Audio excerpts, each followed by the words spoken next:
So in the last class we have discussed regarding the timeless mode 1 programming along with the mode 2 programming.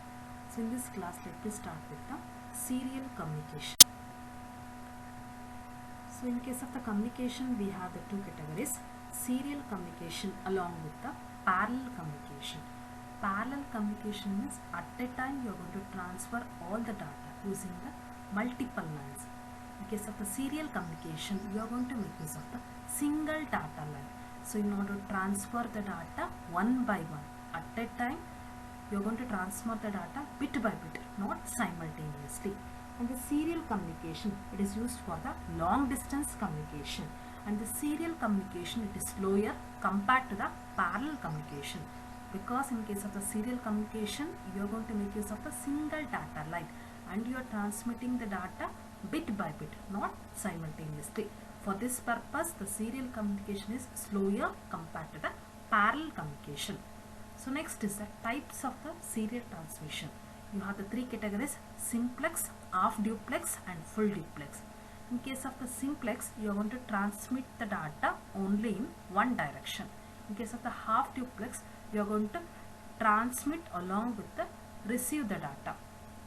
In case of the full duplex, you are going to transmit the data, receive the data simultaneously. Transmission and reception. That means in the two-way you are going to transmit the data. Two-way communication is possible and you can carry out a two-way communication simultaneously in case of the full duplex. So in order to carry out this serial data communication, the byte of the data must be converted into the serial bits using the parallel in serial out shift register at the transmitting end. Then it is transmitted over the single data line.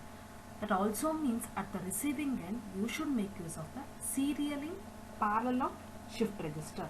So in order to receive the data and pack them into a byte. For this long distance serial data communication, such as in case of the telephone lines, this serial data communication, it requires a modem to carry out the modulation process along with the demodulation process. So the serial data communication, it uses two methods to transfer the data. So first one is a synchronous method, second one is the asynchronous method. So in case of the synchronous method, you are transferring a block of data or block of characters will be transferred at a time. So in case of the asynchronous method, you are transferring only a single byte of data, a single byte of character will be transmitted at a time. So there are various special ICs are manufactured by the various companies to carry out this serial data communication. So those ICs are UART along with the USART. UART stands for the Universal Asynchronous Receiver and Transmitter. USART stands for the Universal Synchronous Asynchronous Receiver and Transmitter. So this 8051 microcontroller, it has inbuilt UART. The rate of the data transfer in case of the serial communication, that is expressed in terms of the BPS. BPS stands for the bits per second. So another technique or another terminology which is used to express this BPS is baud rate. So this baud rate, it is defined as the number of signal changes per second. So next is the RS-232 standards. In order to allow the compatibility among the data communication equipment. Data communication equipment is nothing but the terminals or the PCs which are manufactured by the various companies. An interfacing standard called as a RS-232. So this RS-232 standard, this standard was set by the Electronic Industry Association in the year 1960. So this RS-232 cable, so this cable, it is the most widely used cable for the serial interfacing standard.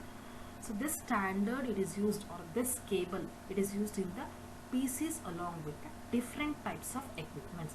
So in case of the RS-232, the logic 1 is represented by the -3 to the -25 volt. Logic 0 is represented by the +3 to the +25 volt. So whenever you want to connect any RS-232 cable to a 8051 microcontroller means you should make use of the voltage converter such as the MAX232 IC. So in order to convert the TTL logic levels to a RS-232 voltage levels along with the vice versa. So next is the RS-232 pins DB9 9-pin connector. So this is a diagram for the DB9 9-pin connector. Totally 9 pins are available in this. The first pin is the DCD. DCD stands for the data carrier detect. Second pin is the RXT. RXT stands for the receive data.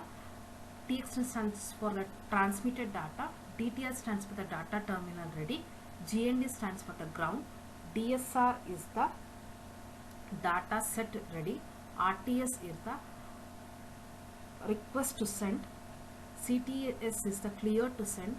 RI is the ring indicator. So these are the 9 pins which are available in case of the DB9 9-pin connector. So next is the RS-232 handshaking signals. So this RS-232 handshaking signals are nothing but the various pins which are available in case of the DB9 9-pin connector. The functions of those pins, you are going to call it as a RS-232 handshaking signals. So before that, let me understand the definition of the data terminal equipment. So this data terminal equipment, it refers to the terminals and the computers which are used to transfer and receive the data, which are used to transmit and receive the data. So next is the data communication equipment. It refers to the modems which are used to transfer the data. So among the 9 pins, the 3 pins, that is a TXT, RXT and the ground pin. So these 3 pins are used to establish a simple connection between the PC along with the microcontroller. The remaining pins, let me see the functions of the remaining pins. The first one is the data terminal ready. So whenever the terminal is turned on, after going through the self-test, it sends a signal DTR to indicate that it is ready for the communication. So this data terminal ready, so it is an output pin for the data terminal equipment and it is an input pin for the data communication equipment. Second one is the data set ready. So when the data communication equipment is turned on and after undergoing through the self-test, it asserts this DSR to indicate that it is ready to communicate. So thus this is an output pin from the modem, which is nothing but a DCE, and it is an input pin to the PC, which is nothing but a DTE. Third one is the request to send. So whenever the DTE device has a byte of data to transmit, it asserts the RTS to signal the modem that it has a byte of data to transmit. So this is an active low output from the data terminal equipment and it is an input to the data communication equipment. Fourth one is the clear to send. So in response to the RTS, the modem has a space for storing the data that what it has received. So in that case, it sends out the signal to the DTE to indicate that it can receive the data now. So next one is the data carrier detect. The modem asserts the signal DCD to inform to the DTE that valid carrier has been detected. So this is an output pin from the modem and it is an input to the PC. Next is the ring indicator. So this is an output pin from the modem and it is an input pin to the PC to indicate that telephone is ringing. So this pin goes on and off in synchronization with the ringing sound. Remaining 2 pins are used to establish a connection between the PC along with the microcontroller.